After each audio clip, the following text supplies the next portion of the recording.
మీరు అంత సున్నితంగా ఉండకండి. మీరు అంత సున్నితంగా అయిపోతారండి. అందరు కూర్చొని ఇట్లా పళ్ళు కొరికేసుకుని వీళ్ళు మాట్లాడేస్తున్నారండి. ఈజీగా ఉండండి, తేలిగ్గా ఉండండి. నేను కదా దెబ్బలు తింటుంది ఇక్కడ. మీరు ఈజీగా మీరు ఎంజాయ్ చేయండి జీవితాన్ని. అంతేగాని కూర్చోబెట్టి ప్రతి సోషల్ మీడియా కామెంట్కి దీనికి నలిగిపోకండి. అట్లా మీకు దమ్ముండి తిరిగి కొట్టండి. ఎట్లా దాడి చేయాలి అలా చేయండి.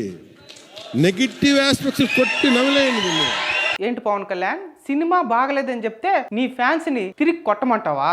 నీ సినిమా బాగుంటే బాగుందని చెప్తాం, బాగలేకపోతే బాగలేదని చెప్తాం. అంతేగాని నువ్వు నీ ఫ్యాన్స్ ని రెచ్చగొట్టి మన సినిమా బాగలేదన్నవాడిని తిరిగి కొట్టనరా అని చెప్తావా? ఇలాగా ఏ హీరో అయినా చెప్పాడా? ఎలక్షన్స్ ముందేమో మహేష్ బాబు, ఎన్టీఆర్, ప్రభాస్, అల్లు అర్జున్ ఫ్యాన్స్ తో గొడవద్దు, అందరూ మన ఇండస్ట్రీ వాళ్ళే అన్నావు. ఇప్పుడు ఎలక్షన్స్ అయ్యాక గొడవ పడండి, దాడి చేయండి, కొట్టండి, మనకి ఎవడన్నా నెగిటివ్ రివ్యూ ఇస్తే వాడు అంతు చూడండి అని చెప్తావా? నీ సినిమా బాగలేదని చెప్పడం ప్రజలు తప్ప? మహేష్ బాబు, ఎన్టీఆర్, ప్రభాస్, అల్లు అర్జున్ మీద ఎన్ని ట్రోల్స్ చేస్తున్నారు నీ ఫ్యాన్స్. అంతేగాని వాళ్ళంతా వచ్చేసి సక్సెస్ మీట్లు పెట్టేసి రే పవన్ కళ్యాణ్ ఫ్యాన్స్ మనకి నెగిటివ్ రివ్యూస్ ఇస్తున్నాడు, వాళ్ళని తిరిగి కొట్టండి అని వాళ్ళు ఏ రోజైనా చెప్పారా పవన్ కళ్యాణ్? నువ్వు పైగా ఇప్పుడు మళ్ళీ ఒక సినిమా హీరోవే కాదు, ఆంధ్రప్రదేశ్ కి డిప్యూటీ సీఎం అయింది. ఇలా మాట్లాడడం మంచిదేనా పవన్ కళ్యాణ్? ఇప్పటి దాకా సోషల్ మీడియాలోనే ట్రోలింగ్ చేసుకునే ఫ్యాన్స్, నువ్వు చెప్పినాక నీ ఫ్యాన్స్ వచ్చి ఎవరన్నా కొడితే, లేదా నీ ఫ్యాన్ ఒకరిని కొట్టి మిగతా ఫ్యాన్స్ అందరూ వచ్చి నీ ఫ్యాన్ కొడితే, అంటే ఎవడన్నా చనిపోతే నువ్వా బాధ్యతుడివి?